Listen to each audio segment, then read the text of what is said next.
एक मदारी जिस तरह से बंदर को नाच नचाता है, उसी तरह से हमारा मन भी हमें नचाते रहता है। वह कभी भी एक क्षण भर भी हमें विचार शून्य नहीं होने देता। जैसे धन दौलत, रिश्तेदारी, व्यापार, नौकरी, खाना पीना, दोस्ती दुश्मनी, आरोग्य, सुंदरता, घूमना फिरना, रात्रिकालीन स्वप्न आदि आदि में हमें उलझा कर रखता है और हम नित्य दिन प्रतिदिन इस उलझनों में फंसते ही रहते हैं। मुख्यतः 9 ग्रहों के बारे में हम सब लोग जानते हैं, पर मेरा मानना है कि 10वां एवं भयानक एक और ग्रह है, और वह ग्रह है हमारा मन, जिसके बारे में कहा भी जाता है कि मन के जीते जीत और मन के हारे हार। हजारों सालों से हम कभी भी स्वयं के साथ बैठ ही नहीं पाए, केवल और केवल सुनते रहे मन की बकवास और भागते रहे मृगजल के पीछे। जो हमारे साथ में था उसे कभी महत्व नहीं दिया, और जो हमसे दूर था उसको पाने के लिए अंधी दौड़ दौड़ते रहे हम। जो पाने योग्य था उसे कभी पाया ही नहीं, और जो जानने योग्य था उसकी ओर मुंह फेर कर बैठे रहे। क्या आप जानते हो, अगर आप 15 मिनट तक स्विमिंग या जॉगिंग करो, तब जितनी ऊर्जा व्यय होती है उतनी ऊर्जा हमारा ब्रेन केवल 5 से 7 मिनट विचार करते रहने पर व्यय कर देता है। स्विमिंग एवं जॉगिंग से तो आपका शरीर भी स्वस्थ होता है, पर केवल विचार करते रहने से जो ऊर्जा व्यय होती है वो ऊर्जा वापस प्राप्त नहीं हो सकती। आपने कभी नोटिस किया होगा, जिस दिन भी हम अत्यधिक विचार करते हैं या अधिक चिंता में रहते हैं, तब हम अधिक कमजोरी या थकान से महसूस करते हैं। इसका कारण भी यही है कि आपकी बहुत सारी ऊर्जा व्यय हो रही है। अब मित्रों, आप सोचिए, बिना वजह की फालतू बकवास जो हमारा मन करते रहता है, उसे रोकना कितना आवश्यक है।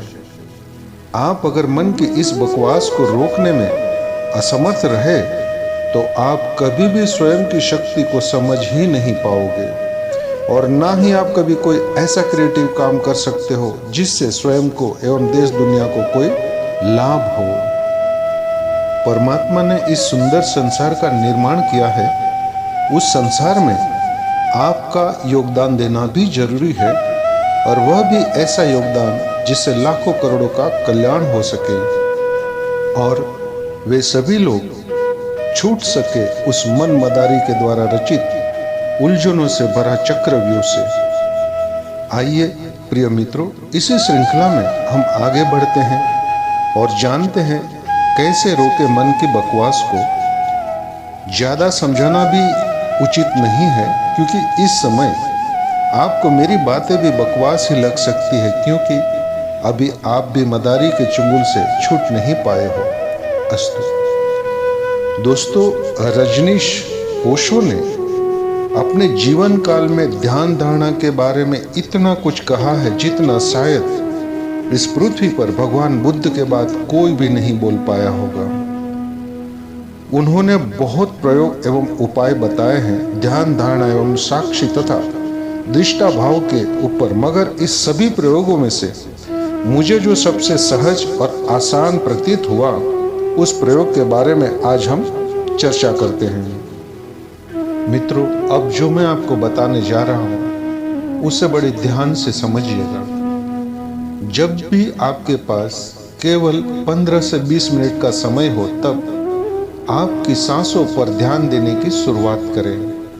जैसे सांस नाक के द्वारा भीतर गई और आपका पेट थोड़ा सा आगे आया, और सांस फिर से नाक के द्वारा बाहर आ रही है और पेट अंदर की ओर गया। इसी चक्र को आप केवल देखते रहे साक्षी भाव से। आपने सांस लेने की चेष्टा नहीं करनी है। जो भी घटित हो रहा है उसे केवल दृष्टा बनकर देखना है कर्ता का भाव नहीं आने देना है। हो सकता है इस समय आपकी श्वास तेज चलने लगे, मगर आप शांति से साक्षी भाव से आंखें बंद करके श्वासों पर ध्यान केंद्रित करते रहें। इस अभ्यास में कोई भी मंत्र या अन्य किसी भी अफर्मेशन की जरूरत नहीं है, केवल साक्षी भाव से देखते रहें। आपकी देखने की क्षमता एवं 15 से 20 मिनट तक साक्षी भाव में रहने की यह टेक्निक हो सकता है 2 से 3 महीनों के उपरांत या 90 दिनों के बाद एक ऐसा अनुभव आपको देगी जिस अनुभव को पाने के लिए बड़े बड़े ज्ञानी महारथी लोग तरसते रहते हैं। आपके जीवन में वो घटनाएं घटित होने लगेगी जिसकी आपने कभी कल्पना भी नहीं की होगी। आपका जीवन प्रेम एवं आंतरिक आनंद से भरने लगेगा। उचित कर्म के प्रति आपका फोकस बढ़ जाएगा। आत्मा परमात्मा की समझ विकसित होने लगती है। धीरे धीरे आपके व्यक्तित्व में बदलाव आने लग जाता है। मन के भीतर कूड़े करकट के समान विचार कम होंगे और अचानक एक दिन घटित होती है वो घटना जिसके लिए हम यह सब कर रहे हैं। अब आप धीरे धीरे यह देख पाएंगे कि आपका मन शांत होने लगा है। आपके मन की फालतू बकवास की धारा अब थमने लगी है। आपके विचार जो नकारात्मक थे वही विचार अब सृजनात्मक होने लगे हैं। मित्रों, मेरी यह बातें आपको उसी दिन समझ में आएगी जिस दिन आप कभी इस अनुभव से गुजरोगे। तब तक इसे समझने का प्रयास करते रहें। इस सामान्य से दिखने वाले प्रयोग में आपने कुछ भी खोना नहीं है, केवल पाना ही पाना है। मेरी इन बातों को सुनकर केवल जान नहीं लेना, वरन इसे जीवन में उतार कर स्वयं के जीवन में एक क्रांति लाने का प्रयत्न कीजिए और बाद में आपके साथ भी घटित होगी एक बहुत सुंदर आह्लादक घटना, और वह घटना होगी मैं पने का मिट जाना। और जिस दिन भी मैं का विसर्जन होगा ना, उसी समय प्रकट होता है आपके सामने परमात्मा, क्योंकि परमात्मा कहीं और प्रकट नहीं होते, वो सिर्फ वहीं और वहीं पर प्रकट होते हैं जहां होता है विचार शून्य मन, थॉटलेस माइंड। Thank you.